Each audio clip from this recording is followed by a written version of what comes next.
여러분 안녕하세요. 찾아가는 새벽기도 시카고 예수사랑교회 조선영 목사입니다. 오늘도 변함없는 주님의 은혜와 평강이 저와 여러분의 삶의 종일 풍성하기를 기도합니다.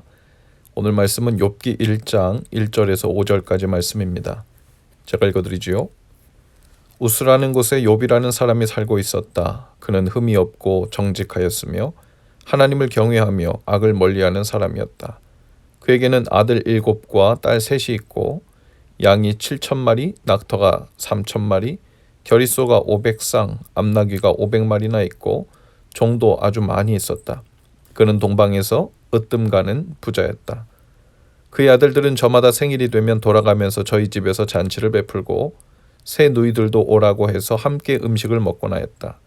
잔치가 끝난 다음 날이면 욥은 의례 아침에 일찍 일어나서 자식들을 생각하면서 그들을 깨끗하게 하려고 자신의 수대로 일일이 번제를 드렸다. 자식 가운데서 어느 하나라도 알지 못하는 사이에라도 하나님을 저주하고 죄를 지었을 수도 있다고 생각하여 잔치가 끝나고 난 뒤에는 늘 그렇게 하였다. 욥은 모든 일에 늘 이렇게 신중하였다. 아멘. 6월달은 욥기 말씀을 묵상합니다. 욥기는 구약 성경 중 시가서로 분류되는데요. 사실관계를 확인하는 역사서 성격으로 읽을 것이 아니라 욥이라는 사람의 이야기를 통해 우리에게 전달하려는 중심 메시지가 있는 성경으로 읽어야 한다는 것이죠. 실제로 욥기에는 낯설고 황당한 모습들이 많이 나옵니다. 천상에서 하나님과 대화를 나누고 있는 사탄의 모습도 나오는가 하면 우리가 신약 성경에서 아는 이 사탄의 모습은 전혀 다른 모습이라 낯설게 느껴지죠.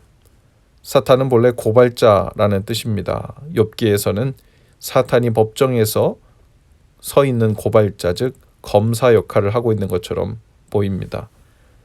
1장에서 욥이라는 사람에 대해서 설명을 시작하는데요. 우스라는 곳에 살고 있었고 흠이 없고 정직한 사람이었고 거기에다가 하나님을 경외하고 악을 멀리하는 사람이었다고 기록합니다.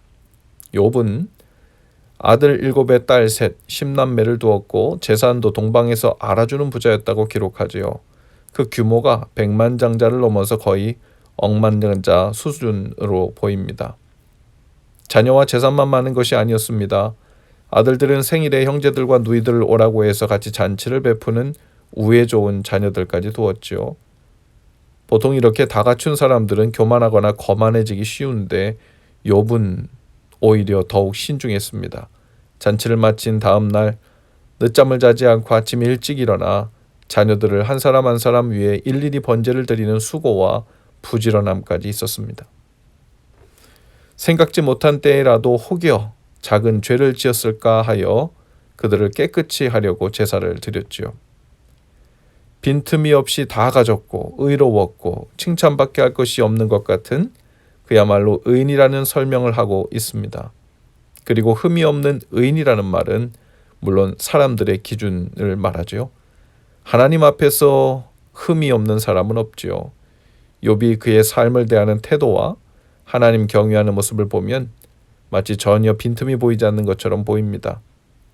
하나님께서도 욥과 같은 사람은 절대로 어렵게 하면 안 될 것 같은 그런 뉘앙스로 1장 1절에서 5절까지 설명을 하고 있습니다. 욥이 살고 있는 우스 땅은 이스라엘 지역이 아닌 이방인의 지역이었습니다. 게다가 욥도 그의 친구들도 모두 이스라엘 사람이 아니라 이방 사람들입니다. 그리고 이렇게 빈틈없어 보이는 삶, 즉 사람이라면 누구나 저런 삶에는 문제나 고난이 생기면 안 될 것이라는 상황을 모두 갖춘 욥의 삶에서 이 욥기가 시작됩니다.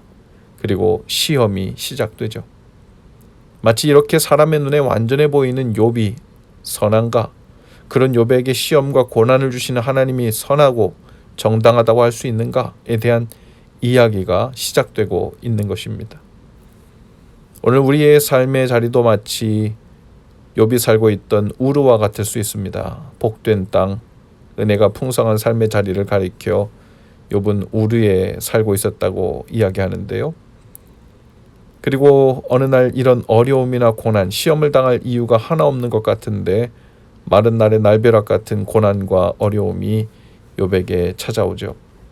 9절에서 사탄이 하나님께 이렇게 이야기를 합니다. 사탄이 주님께 아뢰었다. 욥이 아무것도 바라는 것이 없이 하나님을 경외하겠습니까? 이유 없이 바라는 것 없이 오직 하나님이시기 때문에 하나님의 선하심을 끝까지 신뢰하며 경외하겠느냐는 질문입니다. 이 질문이 아주 의미심장한데요. 바로 이 질문의 답을 얻기 위해서 욥기 전체가 있다고 해도 과언이 아닐 것입니다. 오늘 우리가 처해 있는 상황이 욥이 살던 우르 지역과 같이 풍요롭고 은혜가 넘치는 삶의 자리든 아니면 그렇지 못한 상황이든 간에 하나님을 경외하되 하나님께서 어떤 은혜를 베푸셨는가를 떠나서 하나님이시기에 그분을 예배하고 찬양하고 경외하는 지혜가 있게 되기를 축복합니다. 기도합시다. 주님, 오늘 우리가 사는 삶들도 우르 지역과 같음을 고백합니다. 그러나 그 풍성함이나 넉넉함 때문이 아니라 욥처럼 아침 일찍 일어나 주님께 예배하고 말씀 앞으로 나아가는 지혜와 믿음이 있게 하옵소서. 예수님 이름으로 기도합니다. 아멘. 여러분 오늘도 예수 사랑으로 화이팅입니다. 내일 아침에 다시 찾아뵙지요.